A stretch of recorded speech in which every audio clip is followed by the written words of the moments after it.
soy Hub. En esta segunda parte del vídeo, dedicada a Flex, vamos a ver algunas propiedades más. Dos de ellas orientadas en aquellos casos en los que el contenido no cabe en una fila y en una columna y tiene que ocupar más de una. Y después 5 propiedades más que estas se aplican únicamente a los hijos para configurar algún tema de tamaños o de propiedades específicas para cada uno de ellos. Vamos con el ejemplo que empezamos en el vídeo anterior para entenderlo mejor. Bien, el HTML con el que vamos a trabajar está compuesto, en el body tenemos un contenedor llamado contenedor que contiene 4 divs que son los hijos del contenedor con un contenido de números, 1, 2, 3 y 4. El CSS que ya empezamos en el vídeo anterior, display flex, para poder practicar las propiedades que vamos a ver en este vídeo. Luego le decimos que la distribución sea en filas y que a nivel horizontal esté todo repartido de manera equitativa en todo el ancho que tiene el contenedor. Y con align item le decimos que la distribución vertical esté centrada. Hay que tener en cuenta, no voy a daros más la brasa con el tema, pero que esto es horizontal y esto es vertical porque pone row. Si pusiera column, esto sería vertical y esto sería horizontal. Pero lo dejamos aquí. El resultado es este. Todo en una fila, repartido equitativamente a nivel horizontal y centrado a nivel vertical. Bien, supongamos ahora que vamos a hacerlo un poquito lo siguiente. Aquí tiene que cada hijo tiene una anchura de 100 píxeles. Vamos a poner, por ejemplo, 500 píxeles, que es muchísimo. Si yo pongo 500 píxeles, se distribuye de esta manera. Evidentemente, cada uno de estos hijos no mide 500, porque 500 no cabrían. Cuando yo no utilizo la propiedad FlexWrap, que no la he utilizado todavía, lo que hace el programa es montárselo para que quepa todo en una fila o en una columna si pongo Flex Direction Column. Si yo le digo que cada uno ocupe 500 y él ve que con 500 no caben, lo reduce a lo máximo que pueda para que quepa en una fila. Si yo quiero que sean 500, sí o sí, quiero que sea 500 y que si no caben en una fila, pues continúe en la siguiente fila o en la siguiente columna si fuera column, lo que tendría que añadir aquí es la propiedad FlexWrap. Por defecto, FlexWrap, por defecto, si yo no la pongo, tiene el valor NoWrap, que es que cabe en la misma fila o en la cabe columna, va a caber sí o sí. Pero si yo quiero que pueda desbordarse, le pondría FlexWrap. De esta manera ocupan 500. Y como no cabe en una fila, baja la fila siguiente. Una vez hemos llegado a este punto, digo, muy bonito, fantástico, maravilloso, genial, pero hombre, me gustaría que las líneas a nivel vertical estuviesen un poquito más pegadas entre ellas porque hay mucha separación. Bien, para ello lo que tengo que utilizar es la propiedad align content, que es complementaria a align items que ya hemos utilizado. Le pongo align content y lo que yo quiero es que estén también centradas, con lo cual le pondré center. De esta manera el contenido, que es más de una línea, se centra. Todo el contenido, los cuatro elementos, los 4 hijos, se centran. Si yo, por ejemplo, quiero que estén en la parte superior, no que estén en medio, aquí, en vez de center, les voy a poner flex start. Y de esta manera, los 4 hijos suben para arriba. Si yo aquí pusiera space around, ¿vale? Entonces se separan entre ellos.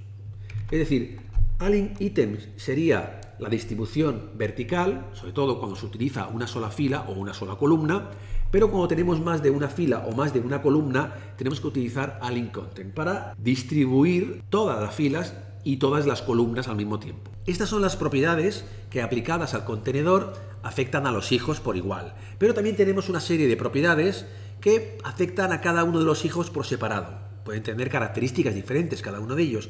Y sobre estas propiedades hay una que destaca sobre las demás, que es la propiedad order, que nos permite cambiar el orden del HTML. Aquí en el HTML tenemos un orden preestablecido, que es 1, 2, 3, 4, en el orden que hay aquí, y se visualizan así.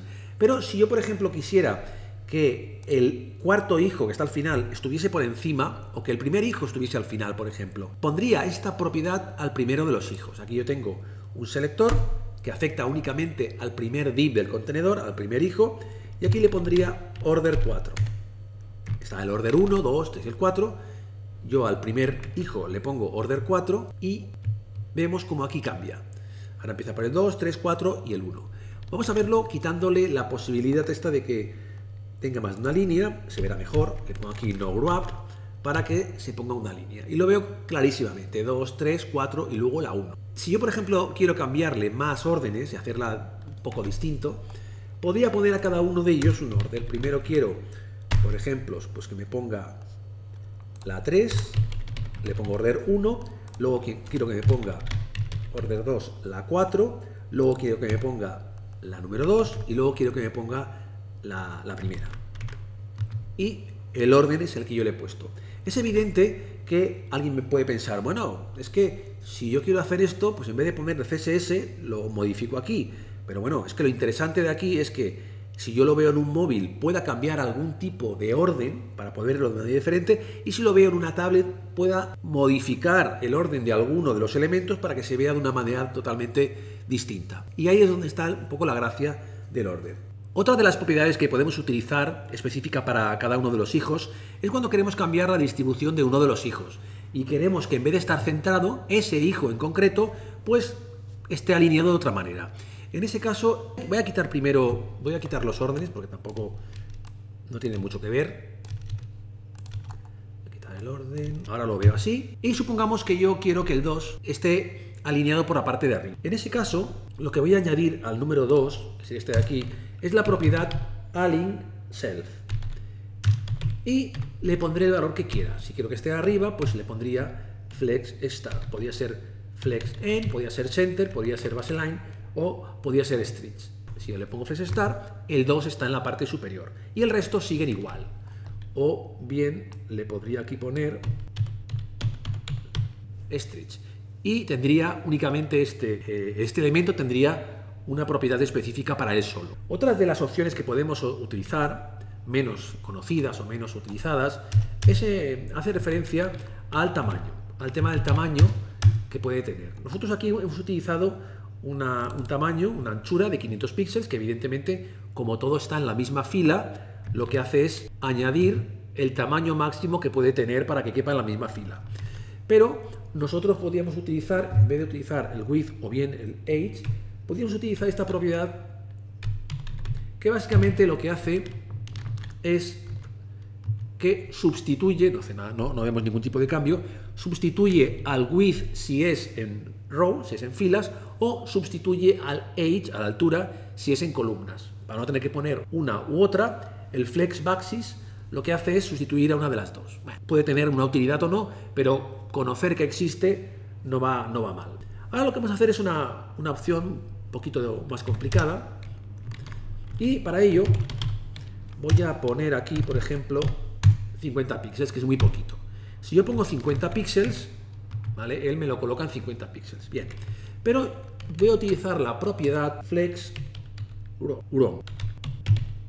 Esto lo que hace es identificar el tipo de ensanchamiento o el tipo de engorde que va a tener cada uno de los elementos. Si yo pongo, por ejemplo, 1, lo que va a hacer en este caso es, como se lo estoy añadiendo a todos los hijos, se estiran al máximo, es el 100%, se estiran ocupando el máximo de espacio que tiene.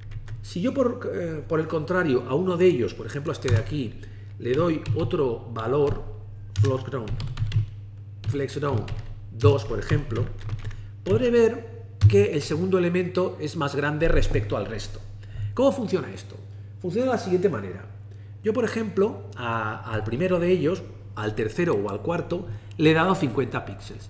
Pero si yo clico en inspeccionar, me dice que mide 295. Bien, si cojo la calculadora y hago la resta, 295 píxeles que mide ahora menos los 50 que yo le había dicho, quiere decir que esto ha crecido, el 1, el 3 y el 4, ha crecido 245 píxeles. Bien, lo voy a dejar aquí. Voy a ir al siguiente, a este de aquí. Este de aquí, que es el grande, me dice que mide 540. Pues 540 voy a hacer la otra operación. 540 que mide ahora, menos los 50 píxeles que yo le había dicho que tenía que medir, miden 490. Bien, si ahora visualiza la otra calculadora que se me ha escondido por aquí, vale, vemos que el crecimiento del 2 es 490. Es el doble que el crecimiento que ha tenido el 1, que ha tenido el 3 o que ha tenido el 4. Por lo tanto, un flex ground 2 quiere decir que aumenta el doble que aumenta el resto.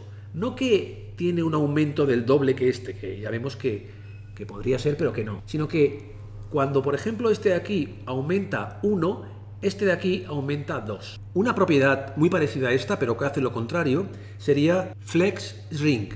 Lo voy a escribir porque con mi inglés maravilloso, si no lo escribo, sería imposible que alguien lo escribiera bien. Aquí y aquí. Esto lo que hace es definir la capacidad de reducción. Sería que por cada punto que este se reduce, este de aquí se reduciría el doble. No es que sea la mitad, sino que si este de aquí se reduce 30 píxeles, este de aquí se reduciría 60 píxeles. Yo entiendo que son conceptos muy complicados estos dos últimos, pero bueno, es conveniente conocerlos. Os invito a suscribiros, ya que el próximo vídeo va a ir de Grid y es muy interesante, ya que es amiguito de Flex y entre ellos salen de marcha y se lo pasan genial. Combinados ambos dos, podemos construir la luna. Saludos y hasta el próximo vídeo.